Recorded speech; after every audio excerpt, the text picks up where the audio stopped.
Volkswagen Group CEO Herbert Diess did something unthinkable 2 days after Elon Musk attended Volkswagen's executive meeting as a guest. Forbes contributor Tom Malogny will be here to bring me out of a shock. Plus, in other electric car news, Tesla starts deliveries of the refreshed Model X. Biden's NHTSA nominee creates controversy with the Tesla crowd, and iPhone maker Foxconn unveils 3 new electric vehicles, and other electric car news coming up next. Welcome to E4 Electric. Don't forget to click on that subscribe button and the bell notification icon so you don't miss anything moving forward. For the first time, Elon Musk has skipped his own Tesla shareholder meeting, but also, for the first time, he attended Volkswagen's executive meeting per invitation of Volkswagen Group CEO and his BFF Herbert Diess, seen here taking a selfie with a random YouTuber. It is not very common for a CEO of a competitor brand to participate in an executive meeting of another, but nothing is common with Elon Musk. At the meeting, he spoke about his management style, supply chain, and production issues, which is ironic because these are the things he could probably learn to do better from Herbert Diess in particular and the Volkswagen Group in general. Herbert Diess said he was impressed on how Tesla handled the chip shortage, and in return, Musk said he believes Volkswagen will master the move to EVs. Aww. There is no video or audio recording of the meeting, but I think I found a transcript, and I'm not sure 100% if this is an accurate translation from German, but I think it's pretty close. Yeah? So I don't know how happy the Volkswagen Group executives were that they had a dot-com millionaire turned carmaker billionaire lecturing them on how to do their jobs. But I gotta say, even by German standards, this group, look at them, does lack diversity. And I hope they don't think that inviting Elon could help their case, even though he is technically African American. But that's not probably what your HR lady meant. I should note that earlier this year, it was reported that Elon has tried hiring Herbert Diess to replace him as the CEO of Tesla back in 2015. But Herbert decided that running a car maker in the middle of a horrific emissions scandal and a PR disaster was, an easier job. Recently, both CEOs have let each other play with their toys. Elon test drove the ID3 and the ID4, and Herbert checked out the Model Y. It's also no secret that Herbert Diess has implemented what he internally called the Tesla catch-up plan in order to close the gap between the Volkswagen Group and Tesla. Herbert Diess has also poked friendly fun at Elon on Twitter with these lighthearted tweets, which clearly shows that he doesn't understand how to use Twitter correctly. I mean, what's the point of tweeting if you're not gonna try to cancel someone who doesn't agree with you? But as epic as this collaboration was, this wasn't even the biggest thing that Herbert Diess did this week. What he did 2 days later was, well, I already used the word epic, momentous, can't pronounce that word, huge. How about huge?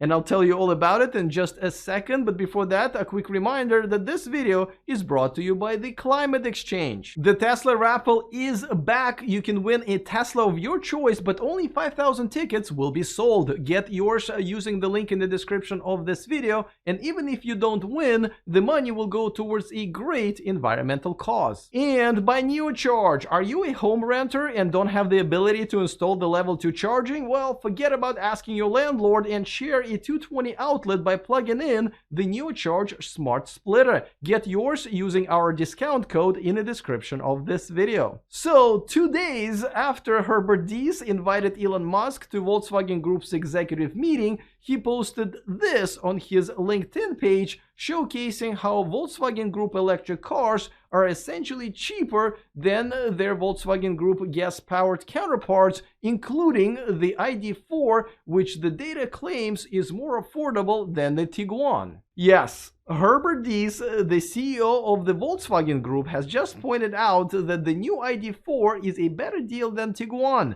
the Volkswagen's best-selling model since 2019. Now I really want to see that transcript. And what did Elon tell them? And what was slipped into their lunch. I mean, much like all legacy automakers, Volkswagen Group relies on its gas-powered cars to provide the profits to ramp up electric car research, development, and production. So is Herbert Diess literally biting the hand that feeds him? To answer that question and to make sense of it all, as always, we turn to the Forbes contributor and the host of the State of Charge YouTube channel, Tom Moloughney. All right, Tom, so this is a very unlikely friendship that they have, but you know, is this kind of taking it one step further, inviting Elon to their essentially living room? And how do you think their executives are taking it? Because I'm sure they think they don't need Elon Musk to tell them how to run their business. Well, yeah, it is taking it to the next level. It's been no secret that these two have been friends for a while. And that's not that unusual in this industry, Alex. You know, everybody has their own friends, people that they stay more in touch with than other companies. But, you know, Diess here is sending a clear signal that, look, this is the type of people we need to, you know, collaborate with, that we need to look at closely, not the entrenched, established OEMs. You know, Tesla's got something special here, and this is who we want to align ourselves with. Okay, now I think something even more epic happened 2 days later, right? When Diess posted that LinkedIn post about essentially saying that the cars that Volkswagen Group produces that bring them 3% of their revenues are better and cheaper than the cars that bring 97% of their revenues. Isn't that kind of shooting yourself in the foot and then another foot and an arm? I mean, this is major. Well, it is big. You know, all of the legacy brands, as you know, are hesitant to put down their conventionally fueled vehicles while they praise their EVs. But Diess has shown now he's not afraid to do that. So that's fantastic as far as I'm concerned. I think this is, you know, outstanding that, you know, he's going all in. He's doing it, you know, he's not afraid to say, look, this is better. This is our future. And, you know, this is what the new Volkswagen is going to be. Well, I mean, I don't know how many future Volkswagen owners subscribe to his LinkedIn feed, but I mean, is this essentially can damage their sales and the revenues that they need to fuel their new electric car revolution within their company? No, I don't think so. I don't think there's any real concern about damaging sales. You know, he's simply putting it all out there, Alex, and saying, look, this is our future. We've just really started with electrification, and already we're at a point where it's better. So, you know, I applaud Diess. I think it was the right move to make, and at the right time to say, look, we're not just dipping our toe in the water. We're all in. EVs are our future, and they're our future because they're better. So if we kind of make a step back, is he right on a bigger scale in terms of, do you think at this point EVs are a better deal for most of the consumers, or we're not there yet? So yeah, you know, I don't know if I'd say most consumers. They are a better deal for a lot of people, depending on what your needs and what your driving demands are. You know, here in the US, we sell a lot of pickup trucks. You know, there's really not pickup truck options just yet, Alex. You know, some of them are coming to market this year. They're going to satisfy some pickup truck consumers, but certainly not all of them. So I wouldn't say, you know, for most people, but when you consider the incentives, when you consider the lower maintenance, the lower refueling cost, I think EVs are better for a lot of people. We're not at that point yet where they're better for most people, I don't think, but they're better for a lot of people. And very soon, within the next couple of years, they're going to be better for everyone. By the way, I don't think we can be friends, you know, you and I, if you haven't yet subscribed to Tom's channel as well. And just in case, if you don't have the URL, well, you know, you're out of excuses because I put that link in the description of this video. Before we get to our next story, let's check out the grumpy comment of the week. And this time it comes from Mark Mosca. He says, after watching this video, I thought you could expand your channel by reviewing electrified shirts. You'd have a huge following except for Barbie, who, by the way, wants her shirt back.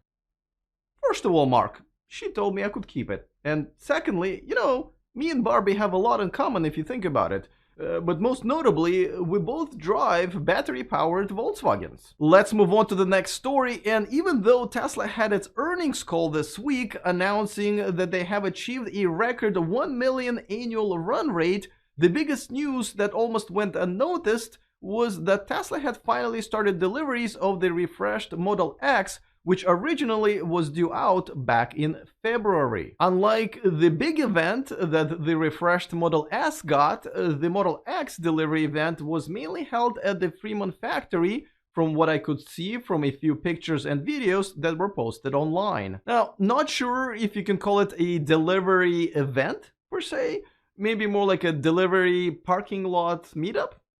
But hey, at least the refreshed Model X is finally out and their owners can now complain about the yoke too. The next story involves the President Biden, Elon Musk, NHTSA, and angry Tesla fans on Twitter, so this story is really going to be about community, love, and reasoning. You see, President Biden is planning to nominate Duke University professor Missy Cummings as a safety advisor at NHTSA, which is in charge of regulating autonomous driving technology, and NHTSA has recently launched yet another investigation into Tesla's full self-driving technology, as it was involved in several accidents. Cummings has been a critic of Tesla's full self-driving technology, calling Tesla's approach to it reckless. She did call Tesla out back in 2020 when Elon Musk claimed there will be robotaxis on the road by the end of that year, and she was fully 100% right. And many of her other observations and statements on Tesla's full self-driving technology have been right on the money. Elon Musk proposed that her expertise shall be respected and to allow the nomination process to take its course. I'm just kidding. He blasted her on Twitter. He attacked her track record, which, as you just saw an example of, is actually a good track record. But here's the caveat. Even though she is a respectable expert on self-driving technology, she is also an independent board member of autonomous driving software and hardware maker Veoneer, which are technically competitors to Tesla, and that does pose some conflict of interest. I'll keep you updated on what develops. Hey, remember Nikola Motors? Yeah, they're still around, and they are working on a $2 billion project. Now, it's not a truck or a semi. Well, their only product right now is their 3-year-old $2 billion patent lawsuit against Tesla. It was given a green light this week by the court to move forward despite the fact that the case is technically administratively closed because Nikola has ghosted the court. Yes, did not respond to the court's inquiries at all. Now the court knows what it's like on the dating apps. Get ghosted a lot. Nikola filed the lawsuit back in 2018 after it claimed that Tesla's Semi infringed on several of its own patents for the Nikola One truck, claiming that the theft would result in lost market shares of $2 billion. First, it's ironic that a company that purposely picked a name similar to Tesla and named itself after the same guy is complaining about their products looking similar as well. But they were right about the market share loss, except for not due to having the right patent on a semi-truck, but not having one on an honest CEO. Tesla did try to invalidate some of the patents in question back in April of last year, but lost that bid with the US Patent and Trademark Office, so the case will go on. Foxconn is back and they're tired of making your iPhones. They now want to make your cars too. They have unveiled 3 new electric vehicles, a sedan called Model E, an SUV, Model C, and a bus, Model T. Okay, so I have a feeling Ford may have a problem with at least 2 of those, but let's allow Foxconn find out why on Wikipedia. Now, the Model E prototype was actually designed in partnership with the Bautista electric hypercar maker Pininfarina. But Foxconn is not actually planning on making these 3 vehicles. These prototypes are actually made by Taiwanese automaker Yulon Motors, but it is to showcase Foxconn's EV platform, and those will be manufactured in partnership with Elon. Foxconn has been making some moves to get into the automotive industry. They had created a partnership with Byton, may they rest in peace, which did not work out. But earlier this week, Foxconn has purchased most of Lordstown's factory in Ohio to produce electric vehicles, including for Lordstown itself and possibly for their new partnership with Fisker. But let's just hope that they make the screens in their cars harder to crack than in their iPhones. Don't forget to join me for our weekly subscriber hangouts every Tuesday live at 1 p.m. Pacific time. You can set a reminder right there on my homepage, all right? Looking forward to all of your comments. Other than that, see you guys next time, and remember to stay charged.